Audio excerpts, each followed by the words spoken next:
Yes, and in this room we have, in our dining room, we have our display. We have here over the piano that was donated by one of our patrons is a display of the spiritual triangle, we used to call it. And the reason it was named that was because we had all three African American churches in Quindaro: the Allen Chapel AME Church, the First Baptist Church of Quindaro, and the Quindaro Church of God in Christ, were all what I would call, what this gentleman here I have a picture of, Mr. Arthur Columbus Sanders, would call, better known as Tuss, would call cousins. And the reason why he used that term was because mostly everyone that went to these churches were all related by some family link somehow. Mother, father, sister, and brother. The Allen Chapel AME Church was founded in 1869. It started out in a little wooden log cabin down in the old Quindaro, would be now the ruins. Was unfortunately struck by lightning, burnt to the ground. A few short years later, they built another church at a few blocks over at 33rd and Sewell Avenue. Unfortunately, a tornado came through and destroyed that church. And for a number of years, they had to have church in what was then known the old evaporator factory and in the Vernon School and different ones' homes. It was around the year of 1912 that they were able to purchase the Presbyterian Church, the White Presbyterian Church, which is right across from our museum here. And they went ahead and did some renovation. Donations were made from different members of families, and the church was raised to the level to where it is now. The next church was the Quindaro Church, First Baptist Church of Quindaro. It was started in 1902. It was founded by two individuals, a father and a daughter, the Bradford family. They met in their home for many, many months. They were members of the Metropolitan Baptist Temple at 9th and Washington Boulevard. They went down there and got a charter from there and brought that out to Quindaro and started operating on their own out here in Quindaro in what was then known as a basement church. This church was not raised to the level that it is now, as it is today, until the 1950s. 1957, the Reverend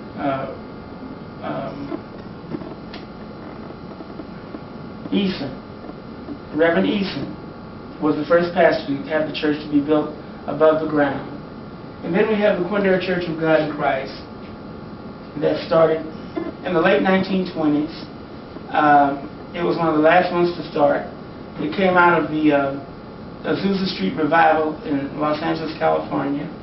Many of the Methodist community and pastoral community changed over from that faith and went into the Church of God in Christ.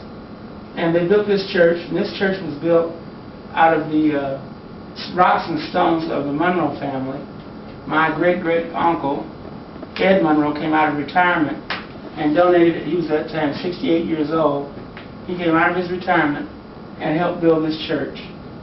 The irony of it is, for an example of my family, my mother was the pianist and the minister of music for Allen Chapel for over 60 years. These two people here, Father Albert Bradford and his daughter Clara, were the two that I mentioned who started the First Baptist Church of Quindaro. They just happened to be the cousins to my grandmother, who is right here. This would have been my mother, this would have been her mother, and this is her mother's uncle and cousins and sister. They, in turn, my grandmother, belonged to the Quindaro Church of God in Christ. So you can understand that many families like myself on Easter Sundays would have to go to all three Sunday Easter programs to say their speech for Easter Sunday because of the fact they had ties in every last church. My cousins would meet me at the back door, and then I'd be taken to one church for the other to say my speech. That was how it normally operated. In these other photos we have Life and Times in Old Quindaro. We have an extension of the Grigsby family. This was the matriarch, Millie Grigsby, who lived in the Quindaro ruins, or what is now known as the ruins. That was her home when it was probably standing back in the 1920s and 30s. She's the one that was the matriarch of the family and gave them most of the history of their family. We also have the Elizabeth Thomas family, who was connected with the Dawson family, and she was a herbalist and a midwife. That is her daughter behind her, Etta Rennick. And then she had another daughter by the name of May DeVan, and her granddaughter here is Alta May. Alta May DeVan, and then her mother's name, her daughter's name, was Mrs. Mame Davis. This is Miss Mame Davis's house.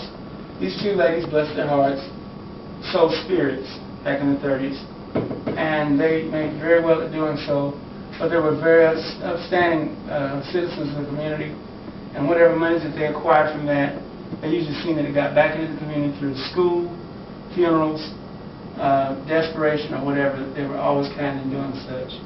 The lady here in the white hat is Mrs. Loretta Graves. Mrs. Graves was the first woman to be known to be an independent woman to buy her own Cadillac in the 1940s, brand new, which was quite a feat. And she lived every day of that and never was seen in nothing less than a Cadillac, brand new. The other folks here is this lady here, Mrs. Grace Banks, and her family. Mrs. Banks, as many of the women in our community were community mothers. They took care of a lot of people's kids. They didn't ask for a lot. They mostly insisted that they attend church and Sunday school, and that was what it was mostly all about. Here we have the Clossie Everett family. We also have Mr. Babe Graves and Miss Toad.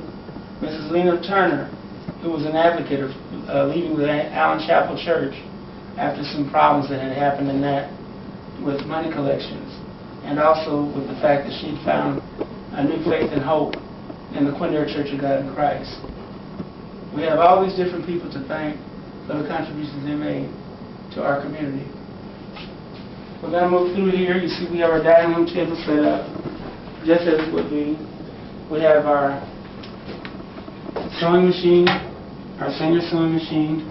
This gown, dressing gown, was my great-grandmother Victoria Monroe.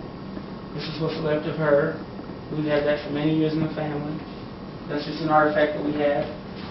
And now we're going to go into our, what we call schoolroom.